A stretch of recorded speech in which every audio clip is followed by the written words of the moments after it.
2, 3. Yay! Buenas fiestas sana.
Sir, ma'am.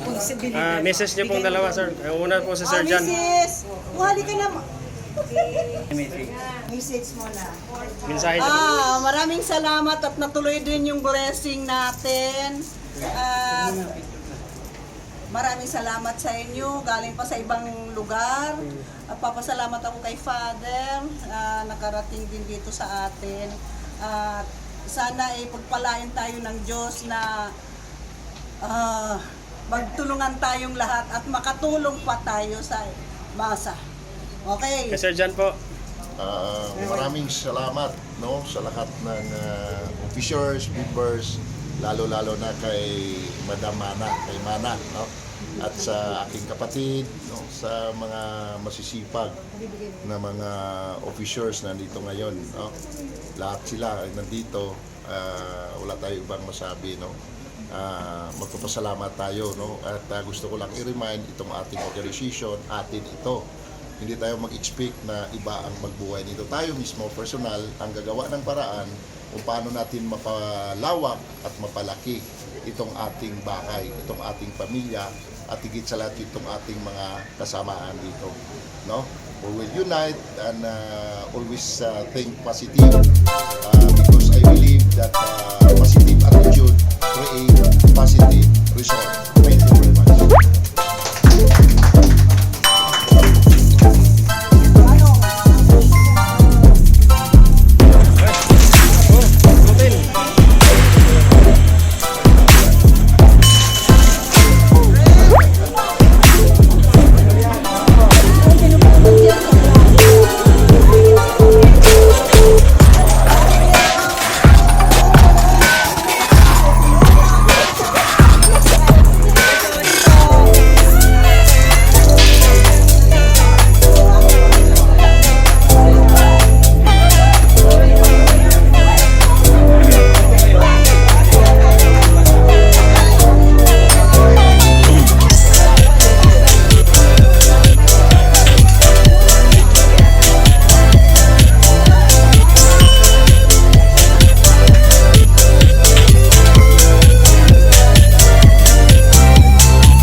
magkaroon ng blessings or prayers ba ang tawag nito sa mga opisina, bahay at iba't ibang infrastruktura?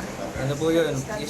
Mahalaga po yung pagbibigay ng pagbabasbas dahil ito ay nagpapakita na humihingi tayo ng tulong sa Diyos at tayo rin ay nagpapakita ng pagtitiwala natin sa Diyos na mahalaga dahil yung mga ginagawa naman natin sa buhay dito ay hindi magiging makahulugan kung malayo sa Diyos. Ibig sabihin, meron na itong tinatawag na invisible shield of protection mula sa kay Lord. Opo, binibigyan tayo ng protection at ng pagpapala. And then, invite blessings. At ang kailangan din po kasama ng pagbibigay ng grasya ng Panginoon, yung kabukasan ng ating loob na tanggapin at mamunga iyon ayon sa kalooban ng Diyos.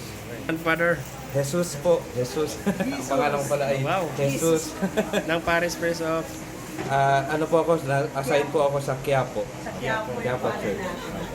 Thank you, Father. Sige po.